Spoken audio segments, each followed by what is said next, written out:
ଆପଣମାନଙ୍କୁ BD teaching ଚ୍ୟାନେଲକୁ ସ୍ୱାଗତ। ଆଜି ଆମେ କୋଣାର୍କ ସୂର୍ଯ୍ୟ ମନ୍ଦିର ବିଷୟରେ କିଛି ଜାଣିବା। ଆଶା କରୁଛି ଭିଡ଼ିଓଟି ଆରମ୍ଭରୁ ଶେଷ ପର୍ଯ୍ୟନ୍ତ ଦେଖିବା। ପସନ୍ଦ ଲାଗିଲେ ଭିଡ଼ିଓକୁ ଲାଇକ୍ କରିବା, ସେୟାର କରିବା, କମେଣ୍ଟ ଦେବା। ଏହିପରି ନୂତନ ଶିକ୍ଷଣୀୟ ଭିଡ଼ିଓ ପାଇବା ପାଇଁ ବିଡି ଟିଚିଂ ୟୁଟ୍ୟୁବ୍ ଚ୍ୟାନେଲକୁ ଅଧିକରୁ ଅଧିକ ସବସ୍କ୍ରାଇବ୍ କରିବା। ପାଖରେ ଥିବା ବେଲ୍ ଆଇକନ୍କୁ ପ୍ରେସ୍ କରିବା। ପ୍ରତିଦିନ ବିଡି ଟିଚିଂ ତରଫରୁ ଯାଉଥିବା ନୂତନ ଶିକ୍ଷଣୀୟ ଭିଡ଼ିଓର ନୋଟିଫିକେସନ୍ ସର୍ବପ୍ରଥମେ ପାଇବା। କୋଣାର୍କ ସୂର୍ଯ୍ୟ ମନ୍ଦିର। କୋଣାର୍କର ସୂର୍ଯ୍ୟ ମନ୍ଦିର 13ଶ ଶତାବ୍ଦୀରେ ନିର୍ମିତ ଭାରତର ଓଡ଼ିଶାର କୋଣାର୍କରେ ଅବସ୍ଥିତ ଏକ ସୂର୍ଯ୍ୟ ମନ୍ଦିର। ପ୍ରାୟ 1250 ଖ୍ରୀଷ୍ଟାବ୍ଦରେ ଉତ୍କଳର ଗଙ୍ଗବଂଶୀୟ ରାଜା ଲାଙ୍ଗୁଳା ନରସିଂହ ଦେବଙ୍କ ଦ୍ୱାରା ଏହି ମନ୍ଦିର ତୋଳାଯାଇଥିଲା ବୋଲି ଜଣାଯାଏ। ଏକ ବିଶାଳ ରଥ ଆକୃତିର ଏହି ମନ୍ଦିରଟି ହେଉଛି ପଞ୍ଚରଥ ବିଶିଷ୍ଟ, ଯହିଁରେ ପଥର ନିର୍ମିତ ଚକ, ସ୍ତମ୍ଭ ଓ କାନ୍ଥ ରହିଛି। ଏହାର ମୁଖ୍ୟ ଭାଗ ଧୀରେ ଧୀରେ କ୍ଷୟ ହେବାରେ ଲାଗିଛି। ଏହା ଏକ ବିଶ୍ୱ ଐତିହ୍ୟ ସ୍ଥଳୀ। Times of India O NDTV ସୂତ୍ରୀଭୁକ୍ତ ଭାରତର ସପ୍ତାଚର୍ଯ୍ୟ ଭିତରେ ଏହାର ନାମ ଲିପିବଦ୍ଧ ହୋଇ ରହିଛି। ଏହି ସ୍ଲାଇଡ଼ରେ ସୂର୍ଯ୍ୟ ମନ୍ଦିର କୋଣାର୍କରେ ଅବସ୍ଥିତ ଦେଖିପାରିବା। ନାମକରଣ ବିଷୟରେ ଜାଣିବା। ଏହି ମନ୍ଦିରଟି ଗଢ଼ି ଉଠିଥିବା ପ୍ରାଚୀ ନଦୀ ଓ ବଙ୍ଗୋପସାଗରର ସଙ୍ଗମ ସ୍ଥଳରେ। ସେ ଯୁଗର ଏହା ଏକ ପୋତାଶ୍ରୟୀ ବନ୍ଦର ଥିଲା।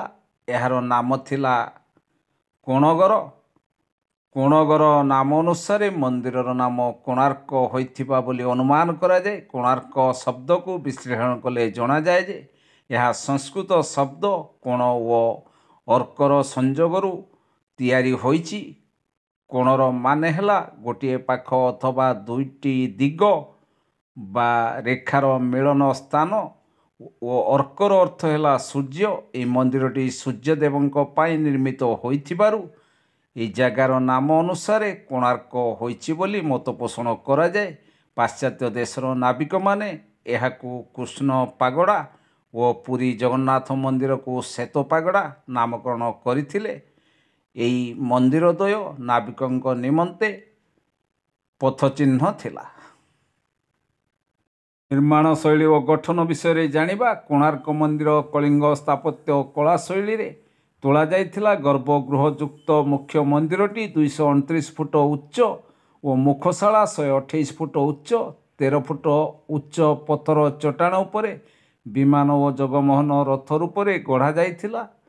ସେ ଚଟାଣ ଚାରିପଟେ 9 ଫୁଟ 9 ଇଞ୍ଚ ଉଚ୍ଚର 24ଟି ଚକ ଓ ସମ୍ମୁଖରେ 7ଟି ଘୋଡ଼ା ଖଞ୍ଜା ଯାଇଥିଲା। ଜଗମୋହନର ଉଚ୍ଚତା ଥିଲା 123 ଫୁଟ ଓ ବିମାନର ଉଚ୍ଚତା ଥିଲା 225 ଫୁଟ। ଏବେ ବିମାନଟି ପ୍ରାୟ ଧ୍ୱଂସ ହୋଇଯାଇଛି। ବର୍ତ୍ତମାନ ଅଛି ଗର୍ଭଗୃହ ଓ ଦେବସିଂହାସନ। ମୁଖଶାଳାଟି ସମ୍ପୂର୍ଣ୍ଣ ସୁରକ୍ଷିତ ଥିଲେ ବି କାଳର କରାଳ ଗତିରେ ନାଟ ମନ୍ଦିର ଓ ଭୋଗମଣ୍ଡପର କିଛି ଅଂଶ ମାତ୍ର ସୁରକ୍ଷିତ ରହିପାରିଛି। ମନ୍ଦିର ବେଢ଼ାର ଦୈର୍ଘ୍ୟ ଓ ପ୍ରସ୍ଥ ଯଥାକ୍ରମେ 857 ଓ 540 ଫୁଟ। ମନ୍ଦିରଟି ପ୍ରାକୃତିକ ପରିବେଶ ଭିତରେ ରହିଛି ଓ ଏହାର ଚାରିପାଖରେ କାଜୁ, ଶିଶୁ ଆଦି ବାଲିଆ ମାଟିରେ ବଢ଼ୁଥିବା ଗଛ ରହିଛି। ଆଜି ଯେତିକି ଅଂଶ ବଞ୍ଚି ରହିଛି ସେତିକି ବି ଅତି ବିଶାଳ। ଏହା ହେଉଛି ପ୍ରକୃତରେ ମୁଖ୍ୟ ମନ୍ଦିରର ମଣ୍ଡପ। ସାମ୍ନାରୁ ଠିଆ ହୋଇ ଦେଖିଲେ ମୁଖ୍ୟ ମନ୍ଦିରର ଭଗ୍ନାବଶେଷ ହିଁ ଦୃଷ୍ଟିଗୋଚର ହୋଇଥାଏ। ମୁଖ୍ୟ ଦେଉଳଟି ପାଖାପାଖି 200 ଫୁଟ ବା 60 ମିଟର ଉଚ୍ଚ, ଯାହା ଭାରତର ଉଚ୍ଚତମ ମନ୍ଦିର ଥିଲା ବୋଲି ଅନୁମାନ କରାଯାଏ। ନିର୍ମାଣ ସାମଗ୍ରୀ ବିଷୟରେ ଜାଣିବା। କୋଣାର୍କ ମନ୍ଦିରରେ ମୁଖ୍ୟତଃ 3 ପ୍ରକାରର ପଥର ବ୍ୟବହାର କରାଯାଇଥିଲା। 1ରେ ମୁଗୁନି ପଥର ବା କ୍ଲୋରାଇଟ୍ ଶିଳା। ଏହା ବ୍ୟବହୃତ ହୋଇଥିଲା ବିଗ୍ରହ ଗଠନରେ, ଦେବସିଂହାସନରେ ଓ ଦୁଆର ବନ୍ଧରେ।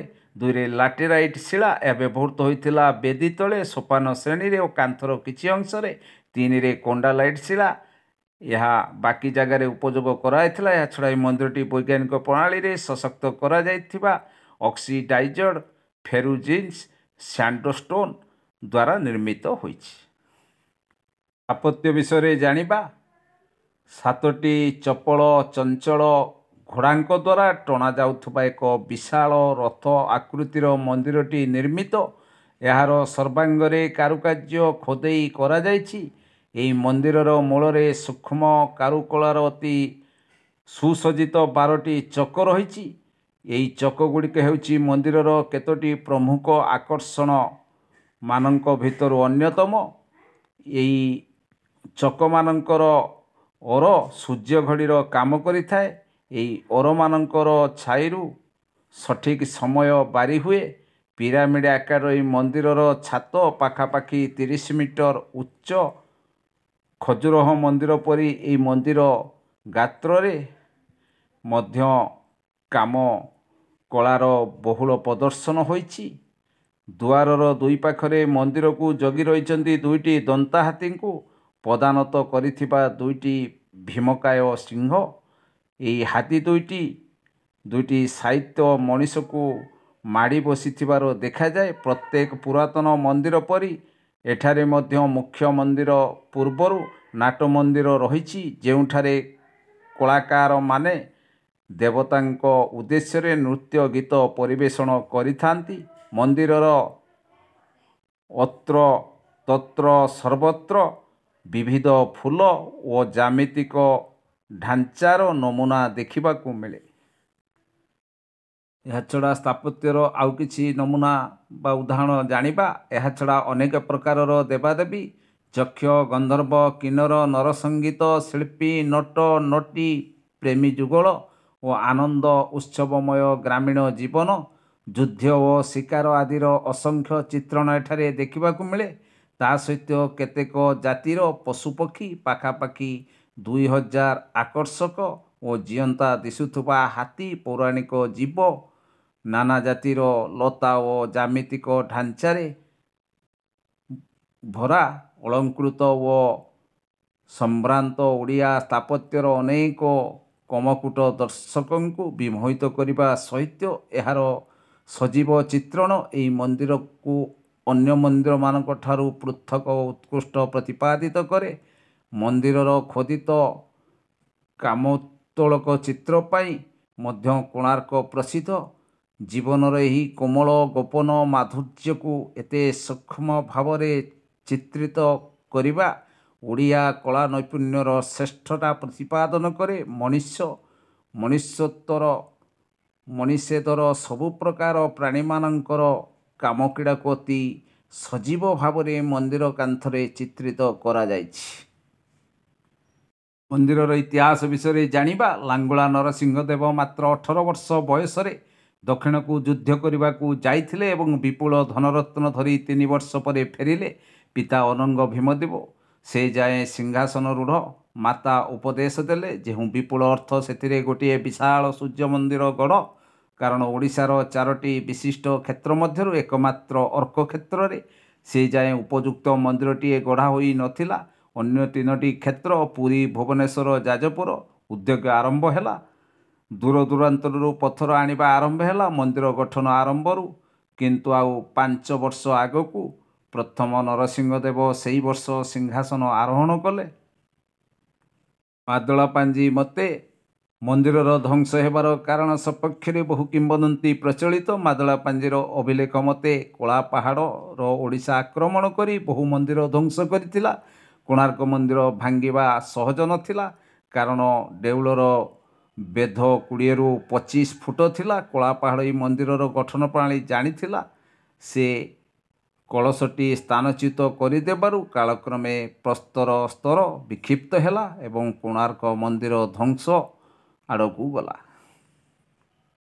କଳାପାହାଡ଼ର ଆକ୍ରମଣ ବିଷୟରେ ଜାଣିବା। ଧ୍ୱଂସର ମୂଳ କାରଣ କଳାପାହାଡ଼ ଦ୍ୱାରା ଆକ୍ରମଣ ବୋଲି ଉଲ୍ଲେଖ ରହିଛି। କଳାପାହାଡ଼ ବଙ୍ଗୀୟ ସୁଲତାନକୁ ସୁଲେମାନ କରାଣୀଙ୍କ ସେନାଧ୍ୟକ୍ଷ ଭାବେ କାର୍ଯ୍ୟ କରୁଥିଲେ। କଳାପାହାଡ଼ ପ୍ରଥମେ ହିନ୍ଦୁ ଓ ପରେ ଇସଲାମ ଧର୍ମ ଗ୍ରହଣ କରିଥିଲେ। ଶେଖ୍ କବିର ବତିନୀଙ୍କ ଅଫସାନା-ଇ ଶାହାନଙ୍କ ଅନୁସାରେ ସେ ଜଣେ ବତିନୀ ଆଫଗାନ ପଠାଣ ଲୋକ। ଓଡ଼ିଶା ଇତିହାସରେ ଉଲ୍ଲେଖ ହୋଇଛି ଯେ 1508 ଖ୍ରୀଷ୍ଟାବ୍ଦରେ କଳାପାହାଡ଼ ଓଡ଼ିଶା ଆକ୍ରମଣ କରି କୋଣାର୍କ ମନ୍ଦିର ସମେତ ଓଡ଼ିଶାର ଅନେକ ମନ୍ଦିର ଧ୍ୱସ୍ତ ବିଧ୍ୱସ୍ତ କରିଦେଇଥିଲେ। ମାଦଳା ପାଞ୍ଜିରେ 1568 ଖ୍ରୀଷ୍ଟାବ୍ଦରେ କଳାପାହାଡ଼ କେମିତି ଓଡ଼ିଶା ଆକ୍ରମଣ କରିଥିବା ବର୍ଣ୍ଣନା କରାଯାଇଛି। କୌଣସି ଉପାୟରେ ସେ କୋଣାର୍କ ମନ୍ଦିରର ଦଧିନଉତିକୁ ସ୍ଥାନାନ୍ତରିତ କରିବାରେ ସଫଳ ହେବାରୁ ପୁରା ଦେଉଳଟି ଭାଙ୍ଗି ପଡ଼ିଲା। ମନ୍ଦିରର ମୁଖଶାଳାରେ ଚୂଡ଼ାରେ ଅନେକ ପଥର ପଡ଼ିବାରୁ ତାହା ମଧ୍ୟ କେତେକାଂଶରେ ଭାଙ୍ଗି ଯାଇଥିଲା। କଳାପାହାଡ଼ ମନ୍ଦିରର ଅନେକ ମୂର୍ତ୍ତି ଓ ପାର୍ଶ୍ୱ ଦେଉଳକୁ ମଧ୍ୟ ଧ୍ୱଂସ କରିଦେଇଥିବାର ଉଲ୍ଲେଖ ରହିଛି।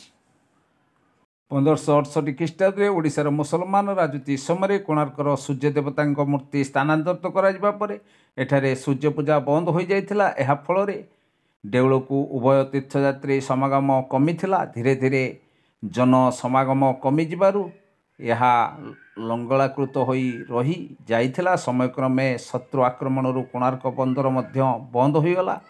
1626 ଖ୍ରୀଷ୍ଟାବ୍ଦରେ ଖୋର୍ଦ୍ଧାର ତତ୍କାଳୀନ ରାଜା ନରସିଂହ ଦେବ ପୁରୁଷୋତ୍ତମଙ୍କ ଦେବଙ୍କର ପୁତ୍ର ସୂର୍ଯ୍ୟ ଦେବତାଙ୍କ ମୂର୍ତ୍ତି ଓ ଅନ୍ୟାନ୍ୟ ଦୁଇଟି ଭ୍ରାମ୍ୟମାଣ ସୂର୍ଯ୍ୟ ଓ ଚନ୍ଦ୍ରଙ୍କ ମୂର୍ତ୍ତି ସହିତ ପୁରୀକୁ ନେଇଯାଇଥିଲେ।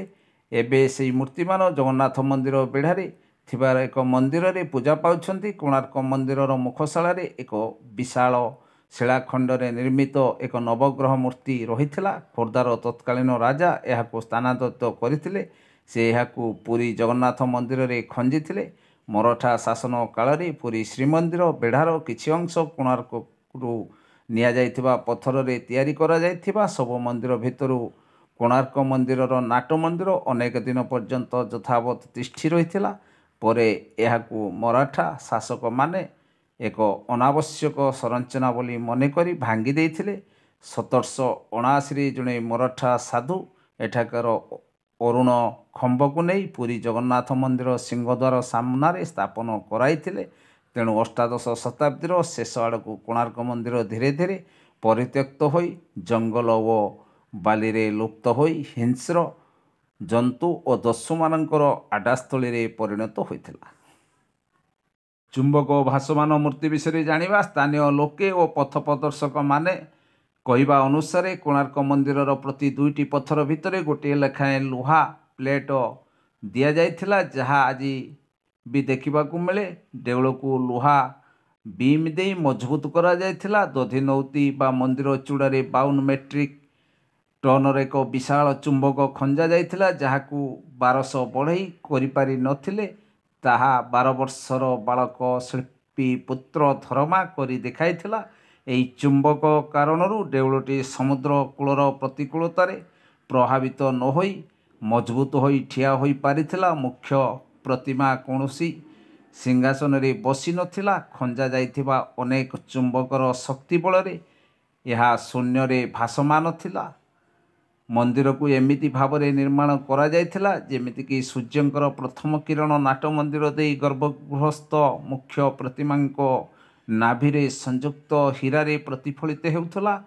ଏହା ସକାଳୁ ସକାଳୁ ଅଳ୍ପ କେଇ ମିନିଟ୍ ପାଇଁ ଦେଖିବାକୁ ମିଳୁଥିଲା। ପରବର୍ତ୍ତୀ କାଳରେ କେନ୍ଦ୍ରରେ ଖଞ୍ଜା ଯାଇଥିବା ଚୁମ୍ବକକୁ ଇଂରେଜମାନେ ବାହାର କରି ନେଇ ଯାଇଥିଲେ। ଆଉ ଏକ ଜନଶ୍ରୁତି ଶୁଣିବାକୁ ମିଳେ ଯେ ଏହି ଚୁମ୍ବକର ଶକ୍ତି ଏତେ ପ୍ରବଳ ଥିଲା ଯେ ସମୁଦ୍ରରେ ଯାଉଥିବା ଜାହାଜ ଗୁଡ଼ିକରେ ଥିବା କମ୍ପାସ ଏହାଦ୍ୱାରା ପ୍ରଭାବିତ ହେଉଥିଲା। ପର୍ତ୍ତୁଗୀଜମାନେ ନିଜ ଜାହାଜର ସୁରକ୍ଷା ପାଇଁ କେନ୍ଦ୍ରସ୍ଥ ଚୁମ୍ବକ, ଯାହା ଦେଉଳର ଅନ୍ୟାନ୍ୟ ଚୁମ୍ବକକୁ ସନ୍ତୁଳିତ କରି ରଖିଥିଲା, ତାକୁ ବାହାର କରି ନେଇ ଯିବା ଦ୍ୱାରା ଭାରସାମ୍ୟ ହରାଇ ଗର୍ଭଗୃହସ୍ଥ ଧ୍ୱଂସପ୍ରାପ୍ତ ହୋଇଥିଲା। ଆଶା କରୁଛି ଭିଡ଼ିଓଟି ଆରମ୍ଭରୁ ଶେଷ ପର୍ଯ୍ୟନ୍ତ ଦେଖିବା। ପସନ୍ଦ ଲାଗିଲେ ଭିଡ଼ିଓକୁ ଲାଇକ୍ କରିବା, ସେୟାର କରିବା, କମେଣ୍ଟ ଦେବା। ଏହିପରି ନୂତନ ଶିକ୍ଷଣୀୟ ଭିଡ଼ିଓ ପାଇବା ପାଇଁ ବିଡି ଟିଚିଂ ୟୁଟ୍ୟୁବ୍ ଚ୍ୟାନେଲକୁ ଅଧିକରୁ ଅଧିକ ସବସ୍କ୍ରାଇବ୍ କରିବା। ପାଖରେ ଥିବା ବେଲ୍ ଆଇକନ୍କୁ ପ୍ରେସ୍ କରିବା। ପ୍ରତିଦିନ ବିଡି ଟିଚିଂ ତରଫରୁ ଯାଉଥିବା ନୂତନ ନୂତନ ଶିକ୍ଷଣୀୟ ଭିଡ଼ିଓ ନୋଟିଫିକେସନ୍ ସର୍ବପ୍ରଥମେ ପାଇବା। ଧନ୍ୟବାଦ।